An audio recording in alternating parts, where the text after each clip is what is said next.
Well, no matter how much you tell your teens that times are tough and the economy is hurting, some of them still actually have the nerve to ask us for the most expensive pair of jeans or latest gadgets. Wonder where they get that from. Well, as a parent, how and when do you say no? Stephanie Emma Pfeffer is an editor with Family Circle magazine, and she says that we need to encourage responsible shopping, and she's brought some tips for parents. Welcome to the show, Stephanie. Thank you for having me. You guys did a survey recently and found that no matter what parents say, hey, look, we don't have the money right now, or you don't need this, and that, they still want to go to the mall and go shopping. Right? Yes, actually, Family Circle surveyed teens on spending, and 61% said that they love to shop.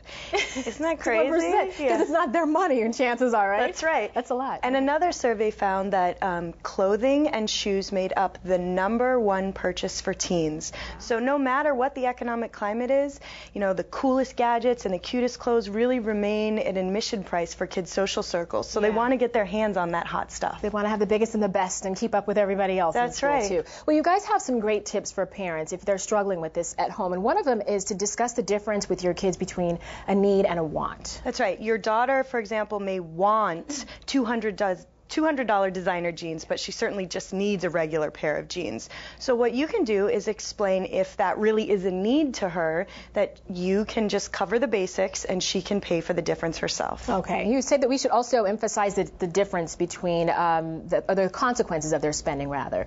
Let them know what this means when they do want to go out there and spend that $200 pair. Exactly. I mean, most kids aren't used to spending their own money, and they would be surprised to learn what money can and can't buy. So if your daughter wants a $50 pair of shoes and she wants to spend her hard-earned babysitting cash on that, then she may not have the money that she wants next month for the killer prom dress. And usually that's what it takes. When kids do see that, then they start realizing, okay, money doesn't just grow on trees, and then they decide what's a priority and what's not, right? Exactly right. Okay.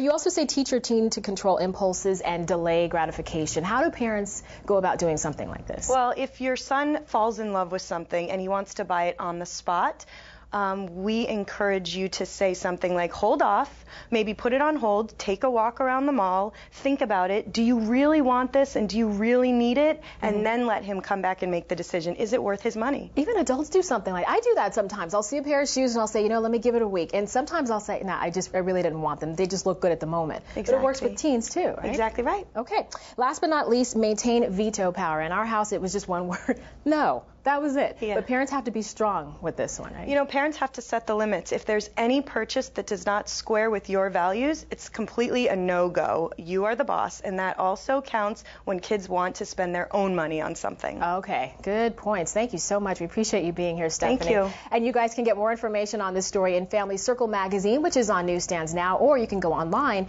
at FamilyCircle.com.